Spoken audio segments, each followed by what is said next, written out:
אנשים, תראו את האנשים.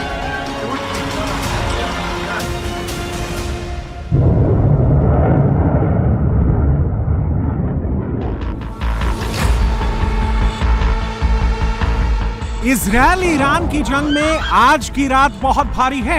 आज की रात कुछ भी हो सकता है। दोनों देशों के आसमान में मिसाइल मंडरा रही है, बम बरस रहे हैं।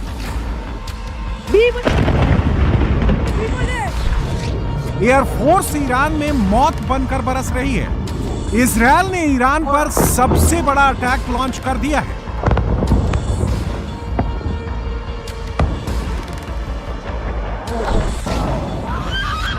नॉर्दर्न इजराइल में ईरान का सबसे बड़ा हमला शुरू हो गया है।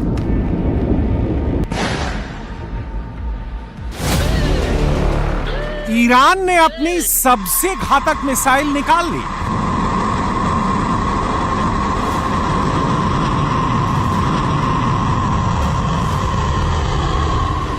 तेहरान के प्रहार से तेल अवीव धुआं धुआं हो गया।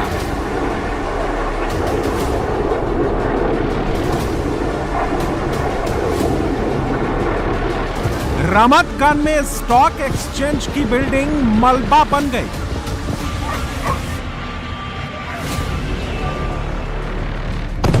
बीशेरबा शहर का सोरोका अस्पताल तबाह हो गया।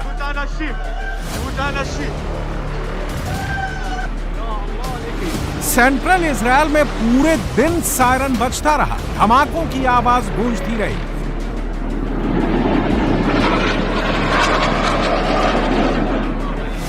ईरान इजरायल के बीच जंग का यह सबसे भीषण दौर है।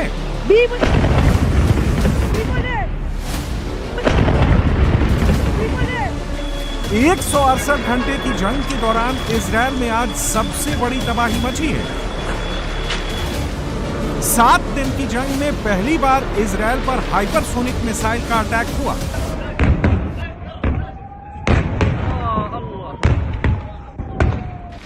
इजरायल पर पहली बार नई टेक्नोलॉजी की मिसाइल फायर की गई, जिसे डिफेंस सिस्टम डिटेक्ट नहीं कर सका। इजरायल पर जो मिसाइल दागी गई, उनकी स्पीड सुपरसोनिक मिसाइल से भी ज्यादा है। आसमान में सोनिक बूम बने।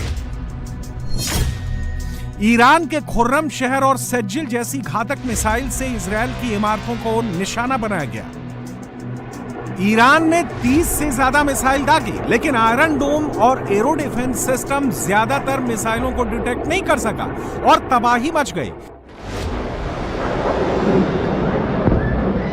ईरान ने इजरायल पर जिस अस्त्र का इस्तेमाल किया है वो बहुत ही घातक है। खुर्रम शहर मिसाइल की रेंज 2000 से 3000 किलोमीटर तक है। यह मैक 16 यानी 19,756.8 किलोमीटर प्रति घंटे की स्पीड से टारगेट हिट करती है। तेहरान से उड़ान भरने के बाद सिर्फ 5 मिनट में तेल अवीव पर टारगेट हिट कर सकती है। 1800 किलो का वॉरहेड अपने साथ ले जा सकती है। सज्जिल मिसाइल की रेंज 2500 किलोमीटर है, यानी 16,052.4 किलोमीटर प्रति घंटे की स्पीड से टारगेट हिट करती है। तेहरान से तेल अवीव तक ये सिर्फ 6 मिनट में पहुंच सकती है। 650 किलो के वॉरहेड के साथ ये टारगेट पर सटीक निशाना लगा सकती है। ईरान के मिसाइल अटैक से तेल अवीव, होलोन, रमत गन, बीशेरबा में तबाही मच गई। सबसे ज्यादा नुकसान बीशेरबा के सोरोका अस्पताल में हुआ। ईरान के मिसाइल अटैक के बाद अस्पताल में अफरा तफरी मच गई। मरीजों को बाहर निकालना मुश्किल हो गया।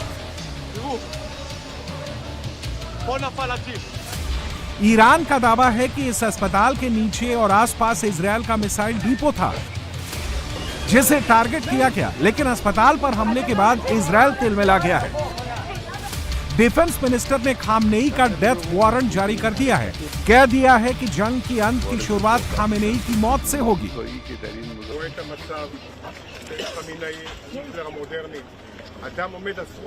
मैं हालात देख रहा हूं। आज के दौर का खामेनेई जैसा तानाशाह जो एक मुल्क के अगवा है, उनका बहुत ज्यादा वैचारिक दबदबा है और वो इसका इस्तेमाल इजरायल को खत्म करने के लिए कर रहे हैं। वो अपने अवाम की ओर से ये मकसद हासिल करने के लिए हर संसाधन का इस्तेमाल कर रहे हैं। आज हम सबूत देख रहे हैं कि खामेनेई के हुक्म पर अस्पताल पर हमला हुआ है।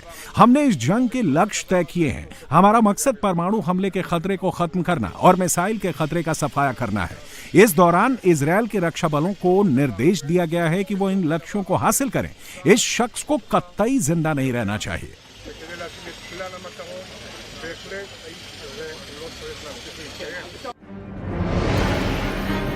इजरायल जैसी तबाही ईरान में भी मची है। इजरायल के 40 फाइटर जेट्स ने दर्जनों मिलिट्री बेस बर्बाद कर दिए हैं, हथियार डिपो उड़ा दिए हैं। ये ईरान के अराक में बनी न्यूक्लियर फैसिलिटी की सैटेलाइट इमेज है, जिसे इजरायल के फाइटर जेट्स ने तबाह कर दिया। फाइटर जेट के एक ही वार से ये न्यूक्लियर साइट मलबे का ढेर बन गए। अराक न्यूक्लियर साइट से कई घंटे तक धुआं उठता रहा। ईरान इजरायल की जंग में कोई पीछे हटने को तैयार नहीं है। इजरायल के अटैक में 639 ईरानी नागरिकों की मौत हो चुकी है। इजरायल के हमले से हर घंटे 4 ईरानी अपनी जान गंवा रहे हैं। ईरान इजरायल की जंग उस मोड़ पर पहुंच गई है जहां कोई नहीं जानता कि आगे क्या होगा। हर गुजरते दिन के साथ ईरान के तेवर और ज्यादा आक्रामक हो रहे हैं। हालात देखकर लग रहा है कि अब जंग में अमेरिका की एंट्री होने वाली है। जंग के हालात को देखते हुए अमेरिकी प्रेसिडेंट ट्रंप ने कह दिया है कि कोई नहीं जानता कि मैं क्या करने वाला हूं। तो वहीं खामेनेई ने ऐलान कर दिया है कि थोपी गई शांति और युद्ध ईरान कभी स्वीकार नहीं करेगा। सिचुएशन पैनिक है। लग नहीं रहा कि ईरान पीछे हटेगा, लग नहीं रहा कि खामेनेई झुकेगा। इसलिए अब अमेरिका ने भी अपनी तैयारी तेज कर दी है। सूत्रों का कहना है कि ट्रंप जंग में उतरने का मन लगभग बना चुके हैं, सेना को ऑर्डर दे चुके हैं। सूत्रों की माने तो अमेरिका ने ईरान पर अटैक की तैयारी पूरी कर ली है। डोनाल्ड ट्रंप ने हमले के लिए मंजूरी दे दी है। अब सिर्फ फाइनल कॉल ही देना बाकी है। मिलिट्री सोर्सेस के मुताबिक इस सप्ताह के आखिरी में अमेरिका ईरान पर एयर स्ट्राइक शुरू कर सकता है। ट्रंप कह चुके हैं कि खामेनेई के बंकर का एड्रेस फौज को मिल चुका है। वो जब चाहें खामेनेई को मौत की नींद सुला सकते हैं। सूत्रों का कहना है कि इस मैसेज के जरिए ट्रंप ने ईरान को न्यूक्लियर एग्रीमेंट का आखिरी मौका दे दिया है। दूसरी ओर इजरायल का टारगेट क्लियर है। नेतन्याहू की फौज खामेनेई को मार गिराने का मन बना चुकी है। किसी भी वक्त खामेनेई के बंकर पर इजरायल अटैक लॉन्च कर सकता है। लेकिन सवाल यह है कि खामेनेई की मौत के बाद क्या युद्ध बदल जाएगा? खामेनेई की मौत का मिडिल ईस्ट पर क्या असर पड़ेगा? क्या ईरान का हाल सीरिया, लीबिया जैसा हो जाएगा? समझ लीजिए, मिडिल ईस्ट में ईरान की सभ्यता 4000 साल ईसा पूर्व की मानी जाती है। यानी ईरान मिडिल ईस्ट के सबसे प्राचीन देशों में से एक है। इजरायल का मकसद है कि खामेनेई की मौत के बाद किसी भी हालत में सत्ता परिवर्तन कराया जाए, तानाशाही सिस्टम की जगह डेमोक्रेटिक सरकार बनाई जाए।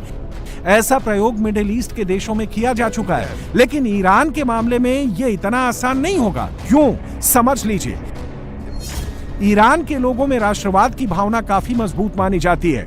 खामेनेई सिर्फ ईरान के सर्वोच्च नेता ही नहीं है, मिडिल ईस्ट में शिया मुसलमानों के बड़े तबके के धर्मगुरु भी हैं। खामेनेई की मौत का मतलब बड़े धार्मिक समूह के नेता की हत्या होगी।